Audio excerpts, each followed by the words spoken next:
ओम शांति। आपका प्रश्न है 4 तारीख का वरदान समझना है। वरदान है मनन शक्ति द्वारा बुद्धि को शक्तिशाली बनाने वाले मास्टर सर्वशक्तिवान भव। उत्तर है मनन शक्ति अर्थात भोजन को पचाना। ये ज्ञान आत्मा का भोजन है और ज्ञान सुनकर कितना कौन पचाता है, माना पाचन करता है, उस अनुसार आत्मा की शक्ति बनती है। और आत्मा की शक्ति जितनी बढ़ती जाती है, बुद्धि दिव्य बनती जाती है और उसके पास सारी शक्तियाँ नेचुरल आएगी। तो हमारी जो योग की 4 अवस्था है, उसमें सबसे ऊंची अवस्था वैसे तो बीज रूप है, जिसमें हमारे संचित कर्म बल्क में डिलीट हो जाते हैं, माना भस्म होते हैं। लेकिन महत्व की अवस्था है, यह है मनन चिंतन, पहली अवस्था जो फाउंडेशन है। हमारे विचारों को परिवर्तन करने के लिए, हमारे चक्रों के लेयर पॉजिटिव बनाने के लिए ये सबसे महत्व की स्टेज है। इसके लिए हमने YouTube चैनल पर योग की 4 अवस्था क्या है और इसमें कैसे हम पहली अवस्था को मजबूत कर चौथी अवस्था में पहुंचकर योग के प्रयोग के लायक बन सके, ये हमने बहुत अच्छी रीति 3 टॉपिक में समझाया है। चैनल का नाम है शिव शक्ति मेडिटेशन बीके कुसुम। तो उसमें अगर आपको डिटेल में समझना है तो उसको अच्छी रीति सुनकर समझो और प्रैक्टिकल करो। तो बात चल रही थी हमारी बुद्धि की कि जैसी जैसी हमारी परिवर्तन होता है, हमारे विचारों में पॉजिटिविटी आती है, इससे हमारी बुद्धि शुद्ध पवित्र बन दिव्य बनती जाती है, जिससे हम योग में लंबा समय टिक सकते हैं। क्योंकि हमारे साथे चक्र में एनर्जी लेयर्स होते हैं। अभी नेगेटिव है तो सारा दिन नेगेटिव ही चलता रहता है, व्यर्थ टॉक्सिक विचार, सारी अवगुण और विकारों की ही चिंतन चलता है। उसके बदले में जब हम ये फाउंडेशन को मजबूत करते हैं तो हमारे सातों चक्रों के लेयर पॉजिटिव बन जाते हैं और हमारी स्मृति बनती जाती है। यही स्मृति जितनी पावरफुल, उतनी हमारी हर एक स्टेज पावरफुल, क्योंकि पॉजिटिव लेयर्स बनते हैं। जैसे हम भक्ति में मंत्र जाप करते थे और भक्ति में फल मिलता था, जो आज भी वो आज कम हो गया है, फल नहीं मिलता है। क्यों? क्योंकि बुद्धि की लाइन क्लियर न होने के कारण हमारे वाइब्रेशंस नहीं पहुंचता। अभी मुख की और शरीर की भक्ति रह गई है, भावनाएं खत्म हो गई है, अंदर नेगेटिव चलता रहता है और मुख से बोलते रहेंगे तो अंदर जो भावनाएं हैं वही जाती है। इसीलिए जितना हम मुरली के ज्ञान या उसके हमारे गुणों का मनन करेंगे, उसका घड़ी घड़ी घड़ी उसको रिपीट करते रहेंगे, भावना में लाएंगे, व्यर्थ खत्म होता जाएगा, समझने का प्रयत्न करेंगे, उतना हमारी पॉजिटिव लेयर्स बनेंगे, तो हमारे संकल्पों पर भी काबू आ जाएगा और आत्मा की शक्ति बढ़ेगी। जैसे शरीर के भोजन शुद्ध पौष्टिक जरूरी है, लेकिन उसके साथ साथ हम कितना चबाते हैं और उसके ऊपर से आधारित हमारा पाचन होता है। और उस अनुसार खून बन शरीर में एक एक अंग में पहुंचता है और शरीर शक्तिशाली बन जाता है। उसी तरह आत्मज्ञान, मुरली, आत्मा के गुण, श्रेष्ठ संकल्प, ये सब आत्मा का पौष्टिक भोजन है। ये नेगेटिव, व्यर्थ, टॉक्सिक विचार ये तो जंक फूड है। तो जितना हम गुणों का चिंतन करते रहते हैं उतनी हमारी आत्मा की शक्ति बनती है, क्योंकि ये ज्ञान पाचन होता है। तो आत्मा की शक्ति बढ़ती है, सर्व शक्तियों से हम संपन्न बनते हैं, बुद्धि दिव्य बनती जाती है। तब हमारे विकर्म विनाश भी होते हैं, पुराने खत्म होते नए कर्म परिवर्तन कर सकते हैं। माया और कुछ नहीं, हमारे पिछले कर्म जो कोई ना कोई रूप में बाहर आते हैं और उसको खींचने वाले भी हम ही हैं। नेगेटिव व्यर्थ चलता रहता है तो हम ऊपर खींचते रहते हैं और उस कर्म के वाइब्रेशंस इस एनर्जी को और ही घट्ट बनाकर प्रैक्टिकल में लाते हैं। वो हमारी बुद्धि के ऊपर आधारित होता है, कौन कितना परिवर्तन करता है। इसीलिए गीता में भी कहा है कि हमेशा बुद्धि कर्म को फॉलो करती रहती है। इसीलिए हमारे जीवन ऐसे चलता रहता है, हम ही हमारे भाग्य को बिगाड़ते हैं या अच्छा बनाते हैं।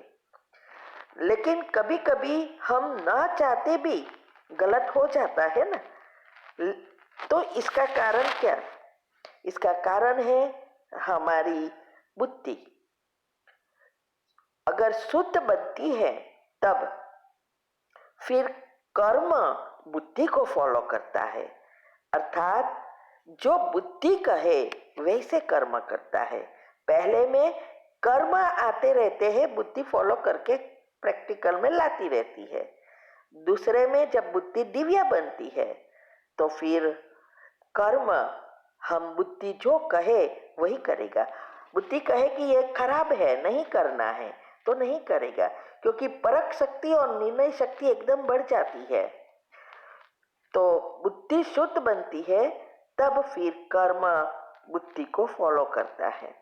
अर्थात कोई भी भोगना आए, माया के कोई भी रूप आए, तो अगर हमारी बुद्धि स्वच्छ होगी तो हम कर्म को बदल सकेंगे, अर्थात विकर्म को समाप्त कर नए अच्छे कर्म बना सकेंगे।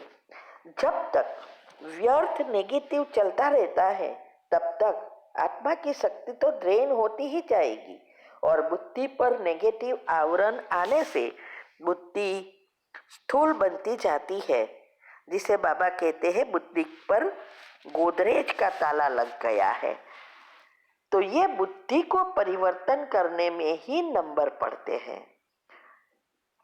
बाबा हमेशा कहते हैं कि जैसे हम बाबा के बच्चे बनते हैं तो हमें सर्व शक्तियां देते हैं, माना परमात्मा हमें सर्व शक्तियां गिफ्ट में दे देते हैं, लेकिन उसको धारण करने में और समय पर प्रैक्टिकल यूज करने में नंबरवार हो जाते हैं।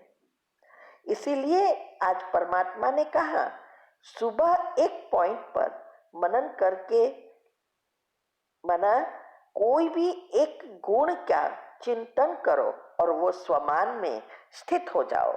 जिस गुण का स्वमान में आप स्थित होकर जितना समय आप टिक सकेंगे उतना समय वो चक्र जो उस गुण से जुड़ा है उसके ब्लॉकेजेस खुलेंगे और नया एक गुण से भरता जाएगा।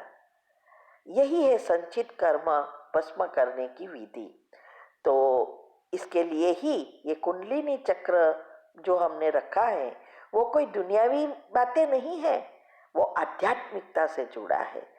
आपको ये सारी बातें जो हमारी चैनल पर रखी है वो कोई भी दुनिया में कोई भी यूट्यूब चैनल पर देखो, कोई भी कथाकार या कोई भी बीके क्लासेस में भी नहीं मिलेगा।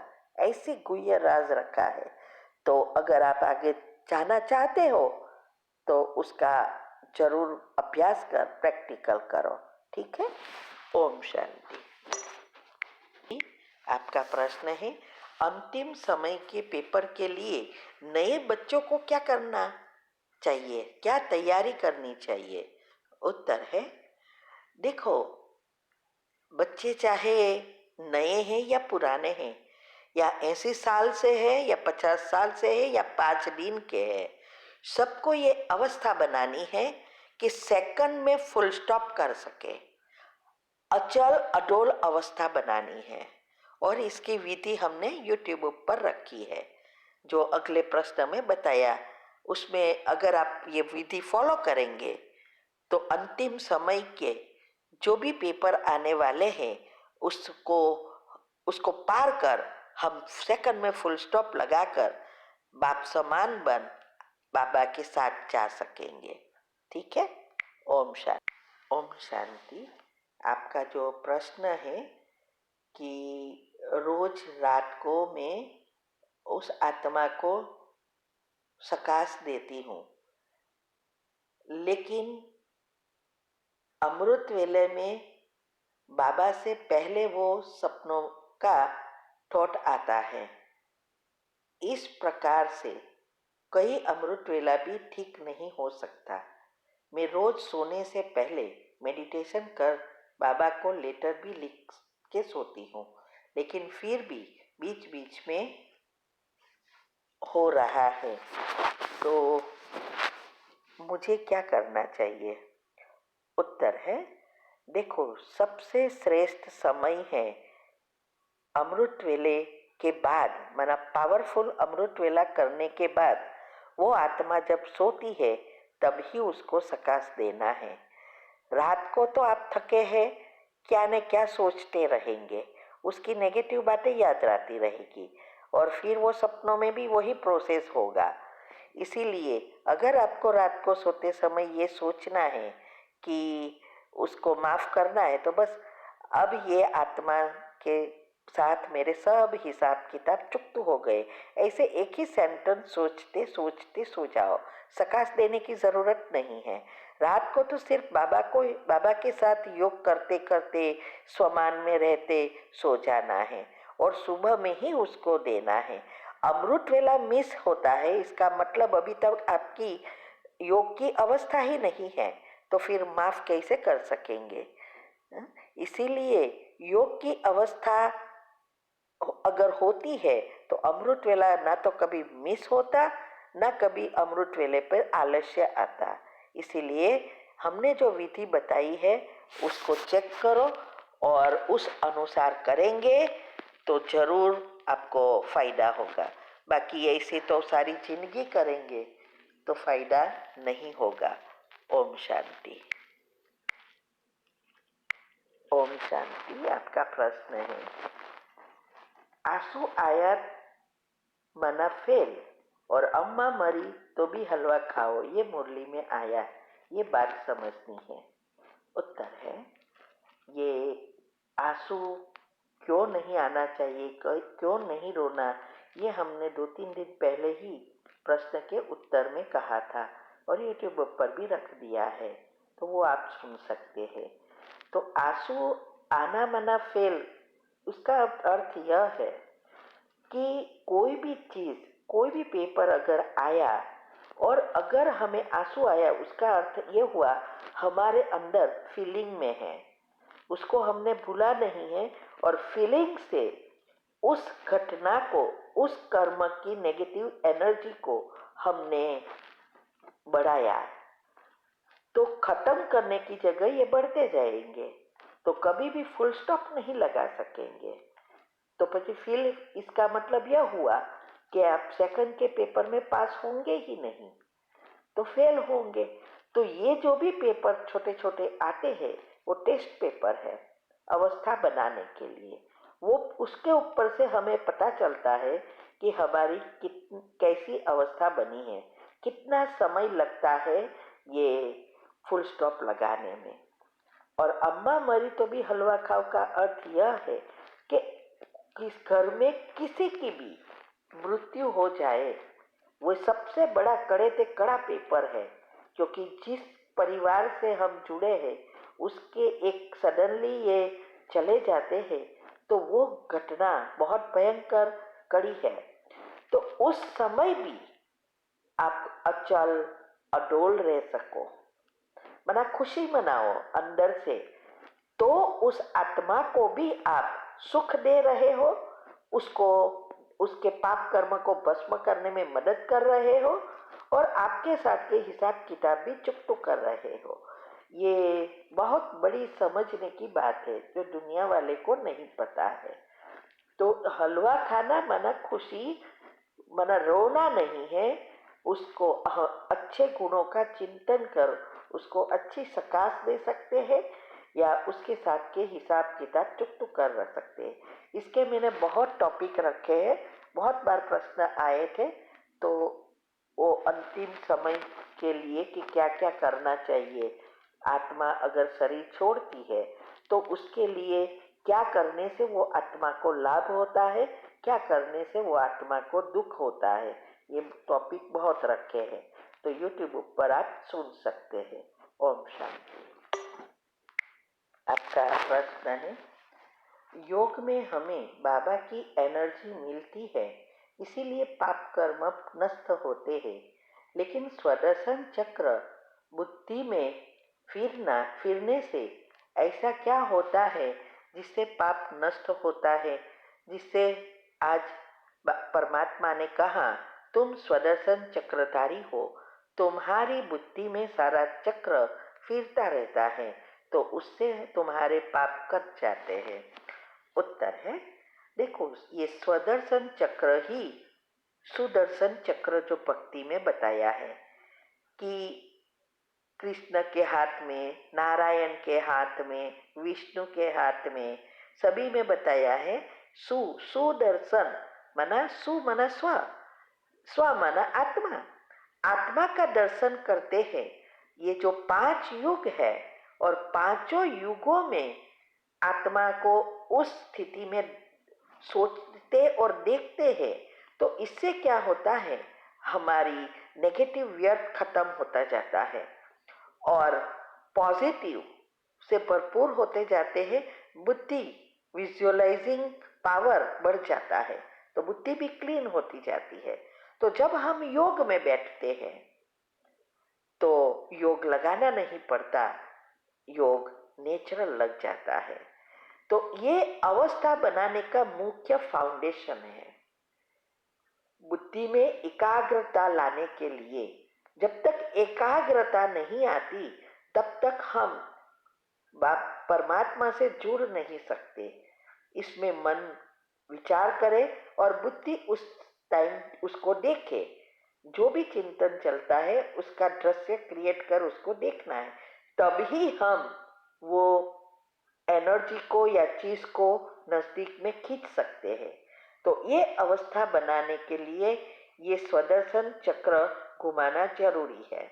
अभी ये स्वदर्शन चक्र का अर्थ यह है कि दुनिया में किसी को पता नहीं है कि ये सतयुग, त्रेता, द्वापर, कलयुग क्या है। सब कहते हैं ये है, लेकिन वास्तव में क्या है वो तो परमात्मा ने आके बताया कि क्या हम कैसे कैसे कौन कौन युग में गए और अभी कैसे हम संगम युग में, परिवर्तन युग में पहुंच गए। तो ये इससे पाप करते हैं, ये इसीलिए कि जितनी हमारी एकाग्रता बढ़ेगी उतना समय हम जो चाहे, जहाँ चाहे, जितना समय चाहे, वो उस उतना समय हम उस पर मन बुद्धि पर टिका सकते हैं और हम हमारी सफलता को प्राप्त कर सकते हैं। इसीलिए ये स्वदर्शन चक्र बहुत जादुई काम करता है, बहुत बहुत इजी भी है और अवस्था बनाने में नंबर 1 है। इसीलिए दिनचर्या ग्रुप में हमने रखा है कि आप ये ट्रैफिक कंट्रोल के समय भी कर सकते हैं या योग में भी कर सकते हैं, क्योंकि ये जैसे जितना समय हमारे पास है उतना समय हम कर सकते हैं। 5 मिनट भी कर सकते हैं, आधा घंटा भी कर सकते हैं इस पर, और 1 घंटा भी कर सकते हैं। तो ये इसका महत्व बहुत है। ठीक है। ओम शांति।